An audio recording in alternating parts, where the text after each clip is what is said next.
नमस्कार बच्चों, आप सब कैसे हैं? मुझे उम्मीद है कि आपको पाठ मौसम, जलवायु और अनुकूलन के भाग 1, 2, 3 और 4 के वीडियो पसंद आए होंगे। इस वीडियो में आप कुछ पौधों में अनुकूलन, जीवों का वर्गीकरण और द्विनाम पद्धति के बारे में सीखेंगे।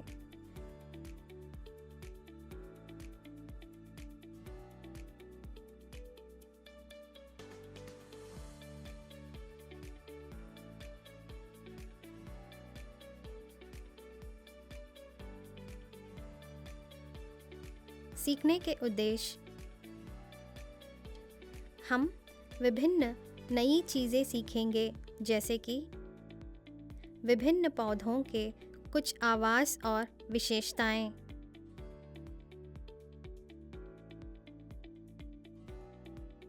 पृथ्वी के विभिन्न क्षेत्रों में पौधों का अनुकूलन, पौधों में भोजन ग्रहण, अंतःग्रहण का लिए अनुकूलन, जीवित जीवों की विशेषताएं, कार्ल लिनियस द्वारा द्विनाम पद्धति, खोज शब्द: शंकुधारी वृक्ष, जलमग्न,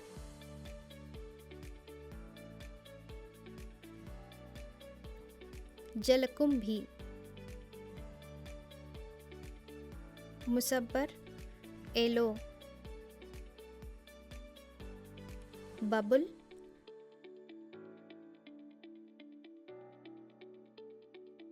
शंक्वाकर, अमरबेल, डोडर,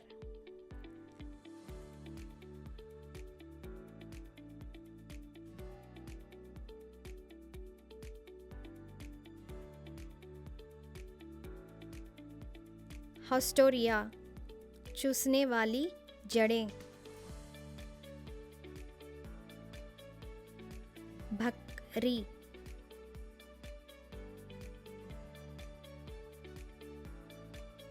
ड्रोसेरा, सैंड्यू,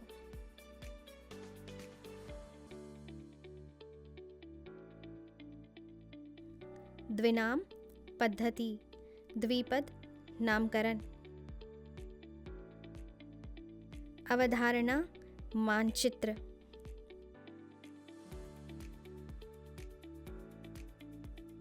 पौधों की विशेषताएं। पृथ्वी पर पौधों की एक महान विविधता पाई जाती है। कुछ पौधों के रंगीन फूल होते हैं, कुछ पौधे पानी में उगते हैं, जबकि कुछ रेगिस्तान में पाए जाते हैं।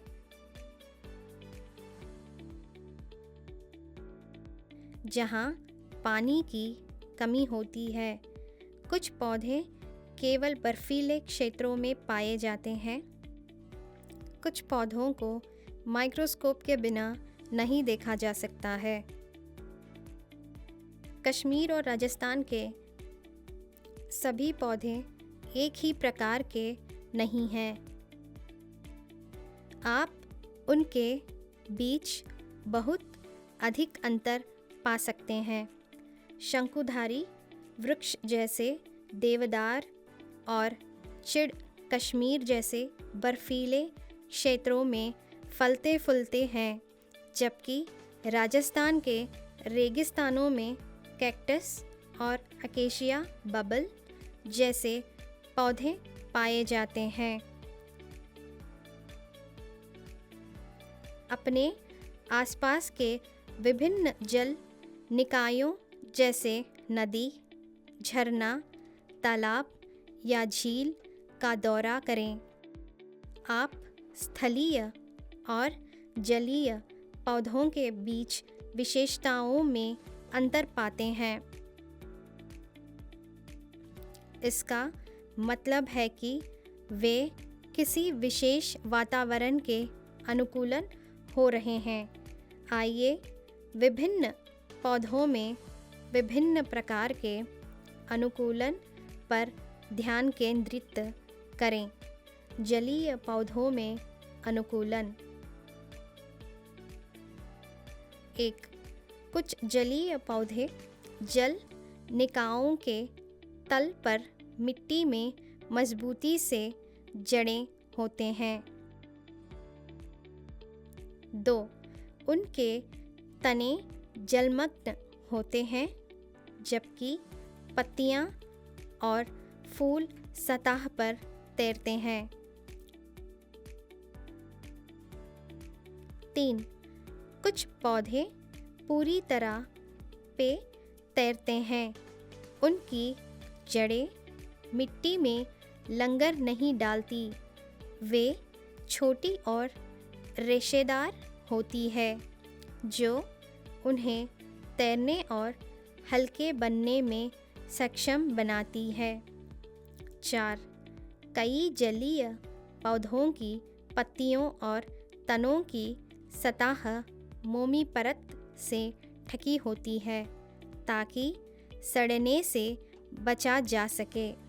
उदाहरण के लिए आप इसे कमल के पौधों में देख सकते हैं।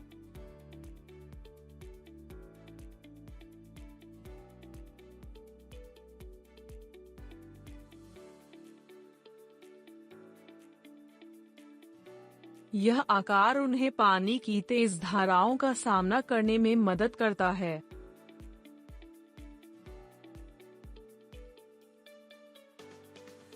जलीय पौधों के तनों और पत्ती के डंठलों में मौजूद हवा के स्थान उन्हें पानी में तैरने में सहायक होते हैं।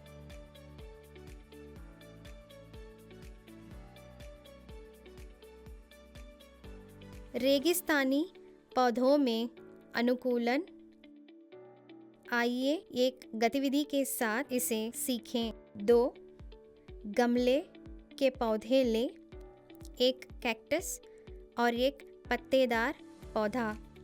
इन पौधों की पत्तियों के चारों ओर प्लास्टिक की थैलियाँ टीले ढंग से बांध दें और उन्हें सुबह से धूप में रखें।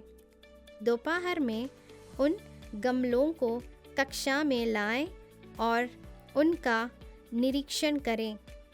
आप देख सकते हैं कि पत्तेदार पौधे की तुलना में कैक्टस वाले बैग में बहुत कम पानी होता है।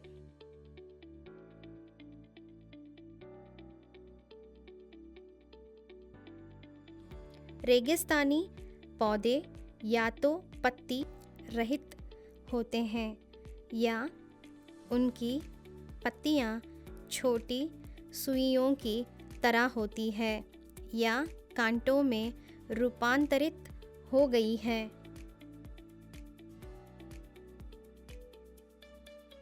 नतीजतन वे वाष्पीकरण द्वारा बहुत कम पानी खोते हैं। तना पानी और भोजन को संग्रहित करता है और इसलिए मांसल होता है। तने हरे होते हैं क्योंकि वे पत्तियों की अनुपस्थिति में प्रकाश संश्लेषण करते हैं। उनकी जड़ें मिट्टी में गहराई तक प्रवेश करती है और कुछ जड़ें पानी की तलाश में मिट्टी में फैल जाती है। इन पौधों के तनों पर मोम जैसी मोटी परत होती है।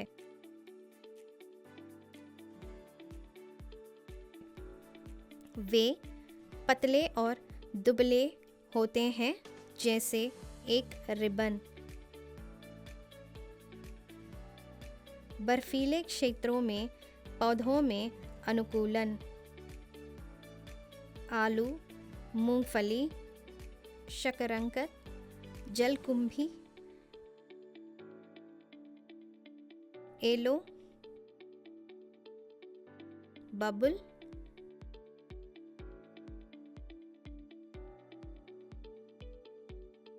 गाजर,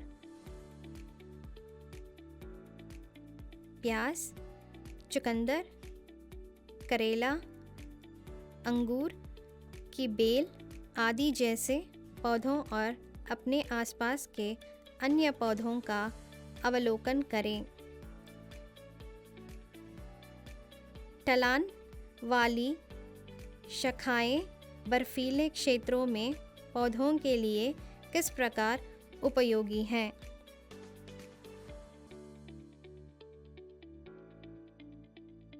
बर्फीले क्षेत्रों के पौधों में मुख्य रूप से देवदार और चिड़ जैसे शंकुधारी वृक्ष शामिल हैं।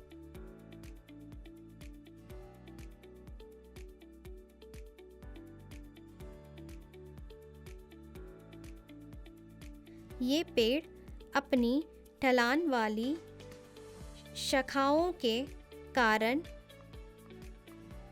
शंक्वाकार आकार के होते हैं। इन क्षेत्रों में भारी बर्फबारी और अत्यधिक ठंड में उनका शंक्वाकार आकार पेड़ पर बर्फ जमा होने से रोकता है और मोटी छाल पेड़ को ठंड का सामना करने में मदद करती है।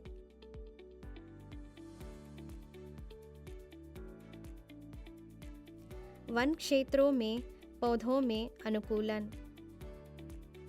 विभिन्न पौधे, पेड़, झड़ियाँ और जुड़ी बूटियाँ जंगलों में पाए जाते हैं। ये पौधे सूरज की रोशनी के लिए आपस में प्रतिस्पर्धा करते हैं।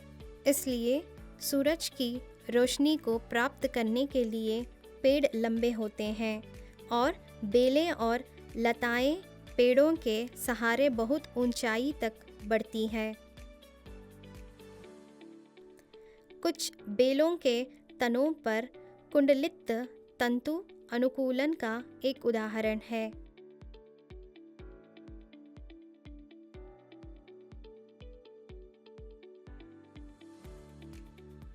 घास के मैदानों में पौधों में अनुकूलन।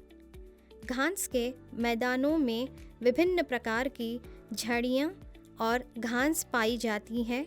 घास की रेशेदार जड़ें मिट्टी के कटाव से रोकती है। भूमध्य रेखीय क्षेत्र में जंगल घने होते हैं। बाघ, हाथी और हिरन जैसे जानवर इन घासों में छिपे रह सकते हैं।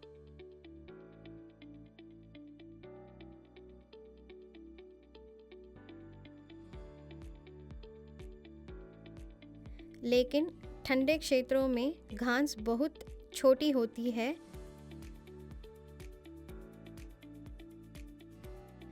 खरगोश जैसे जानवर ऐसी घासों में पाए जाते हैं।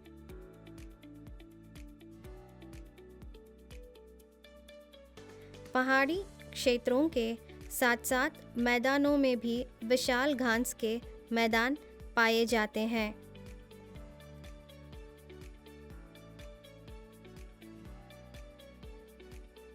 भोजन ग्रहण के लिए पौधों में अनुकूलन। पौधे जमीन में लंडर डाले हुए हैं और स्पष्ट स्वपोषी हैं।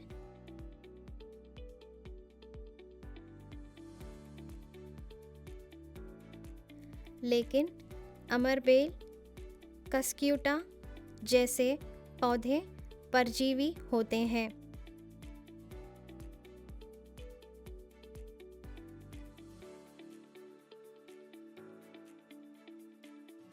अमरबेल के पौधे का शरीर पीले तार जैसे तनों से बना होता है।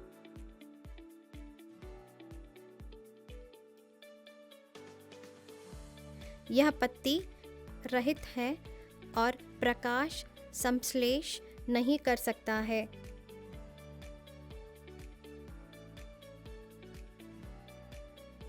लेकिन इसमें परपोषी पौधे से पोषक तत्वों को अवशेषित करने के लिए हॉस्टोरिया चूसने वाली जड़ें होती है।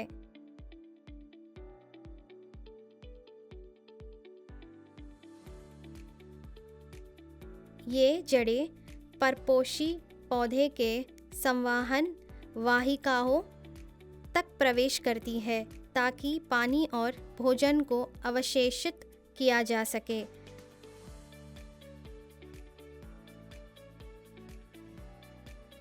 कवक में क्लोरोफिल नहीं होता है और वे प्रकाश संश्लेषण नहीं कर सकते।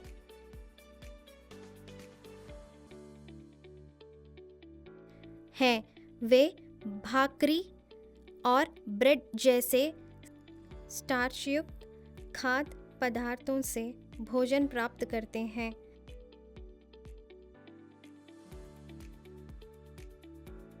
भोजन के अवशेषण के लिए उनके पास जड़ जैसे फाइबर रेशे होते हैं।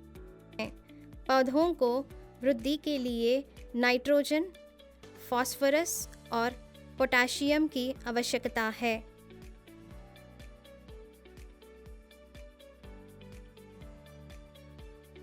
नाइट्रोजन की कमी वाली मिट्टी में उगने वाले पौधे जैसे ड्रोसेरा,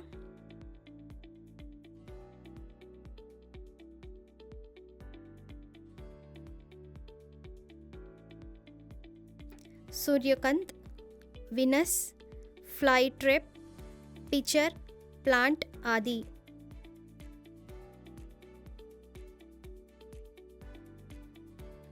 कीड़ों का भक्षण करके अपनी नाइट्रोजन की आवश्यकता को पूरा करते हैं।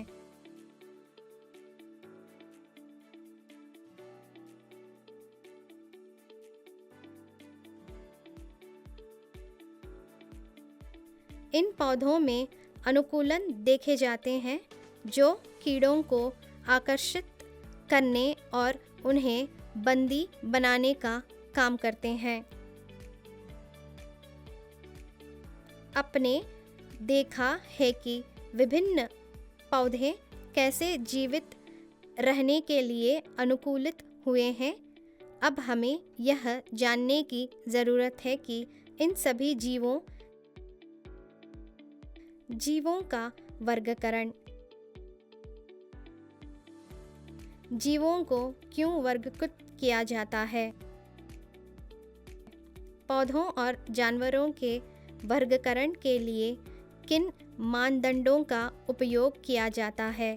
तो इसका जवाब यह है कि एक ही समय में इस विविध जीवित दुनिया में सभी जीवों का अध्ययन करना और वर्गीकरण इस संबंध में सहायता करता है। विभिन्न वैज्ञानिकों ने विभिन्न मानदंडों का उपयोग किया और स्वतंत्र रूप से पौधों और जानवरों को वर्गीकृत किया। वर्गीकरण में एक पदानुक्रम बनाया जाता है जो किंगडम एनिमेलिया या किंगडम प्लांटे से शुरू होता है। बुनियादी समानताओं और अंतरों के आधार पर आगे के समूह और उपसमूह बनाए गए हैं। इसे वर्गीकरण का पदानुक्रम कहा जाता है। इस वर्गीकरण ने हमें जीवों को आसानी से नाम देने और याद रखने में मदद की। इन सभी जीवों के नामकरण के लिए कुछ शर्त हैं जिन्हें लिनियस द्वारा तैयार किया गया है। कार्ल लिनियस द्वारा द्विपद नामकरण।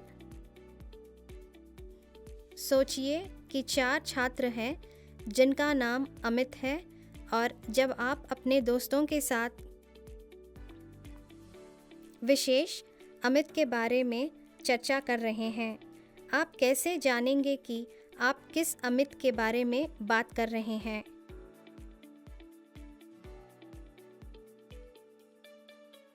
यह उलझन पैदा करता है ना?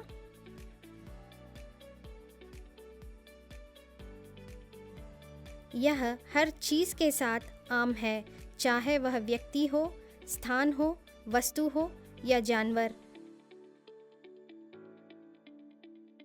आप पूरी तरह से पहचान करने के लिए पहले या आखिर में कुछ अन्य नाम जोड़ते हैं।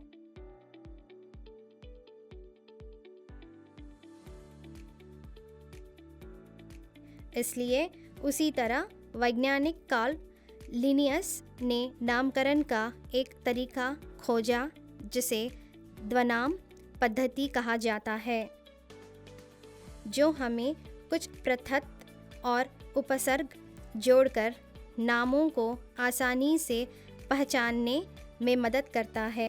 द्विनाम पद्धति का उपयोग प्रत्येक जीव की पहचान करने के लिए किया जाता है। तदनुसार इसके अनुसार प्रत्येक जीव को एक वैज्ञानिक नाम दिया गया है। इसमें 2 भाग होते हैं। पहला भाग जाति, जीनस, और दूसरा भाग प्रजाति, स्पीशीज है। सभी पहचाने गए जीवों को अंतर्राष्ट्रीय नामकरण संहिता के दिशा निर्देशों के अनुसार एक द्विनाम दिया गया है। किसी भी प्रजाति के सभी जीव इतने समान होते हैं कि रंग, ऊंचाई, आवास और आदतों में अंतर के बावजूद वे आपस में प्रजनन कर सकते हैं और अपने जैसे नए जीवियों को उत्पन्न कर सकते हैं। उदाहरण के लिए दुनिया में सभी घरेलू बिल्लियाँ एक ही प्रजाति से संबंधित हैं। मुर्गियाँ, गाय, कुत्ते आदि जानवरों के मामले में भी ऐसा ही है और आम, गेहूँ, मक्का आदि जैसे पौधों के मामले में भी यही सच है।